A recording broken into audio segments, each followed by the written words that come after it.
Go and learn English first, one of the boys shouted. The others burst into laughter. Moses stood there silently, clutching his books as the boys walked away. He tried to pretend their words didn't hurt, but deep inside, he felt embarrassed and alone. Just a few days earlier, Moses had arrived from a small village in Kaduna State, hoping for a better future. Back in his village, life was simple. Moses was a bright and hardworking boy who loved learning. He attended school and always tried his best. But most people around him spoke their native language every day. Because of this, he knew very little English. One day, everything changed. His auntie, who lived in the city and had no children of her own, decided to bring Moses to live with her so he could have access to better schools and opportunities. Although Moses was excited about the chance to continue his education, leaving home was not easy. He hugged his parents goodbye and climbed onto a bus heading for the city. As the bus drove away, he stared through the window, watching his village disappear in the distance. Questions filled his mind. Would he like the city? Would he make new friends? Would he fit in? After a long journey, Moses finally arrived. The city was unlike anything he had ever seen before. The roads were wider. The buildings were taller. Cars filled the streets.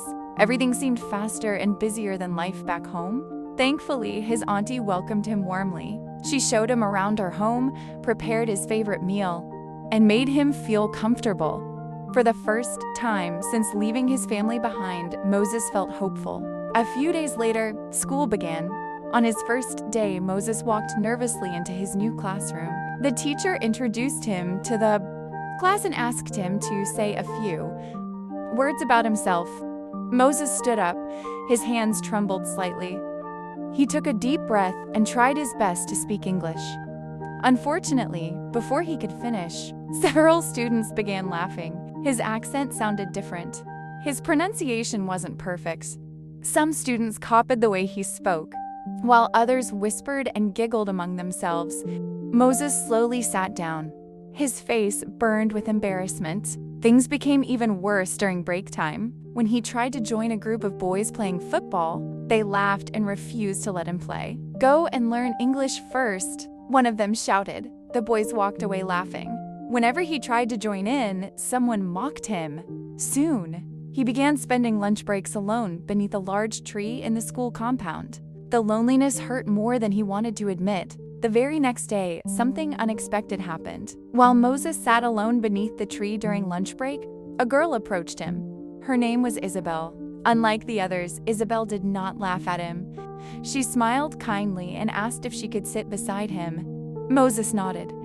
Soon, they began talking. For the first time since arriving at the school, Moses felt comfortable. As the days passed, Isabel learned more about him. She quickly realized that Moses was not slow or unintelligent. In fact, he was very bright. The only thing holding him back was his difficulty with English. So, Isabel offered to help him. Every day after school, they sat together with books and notebooks. They practiced reading. They practiced speaking. They learned new words together. Whenever Moses made mistakes, Isabel encouraged him instead of laughing. Little by little, Moses improved. The words that once seemed impossible became easier to understand. His confidence grew. His pronunciation improved. His reading became stronger. His teachers began noticing the difference. Soon, Moses started answering questions correctly in class. Whenever difficult assignments were given, he completed them successfully. The same students who once mocked him were now surprised by how intelligent he really was. But Moses did not stop working hard. Every evening, he studied it at home. Sometimes his auntie would walk past his room and find him reading long after everyone else had gone to bed. She was proud of him. Weeks turned into months. Moses prepared carefully. He revised his notes, completed practice exercises, and worked harder than ever before. Finally, examination day arrived. The classroom was quiet as students focused on their papers. Moses took a deep breath and did his very best. When the results were finally released, excitement filled the school. Students crowded around the notice board. Suddenly, someone shouted, "Moses is first."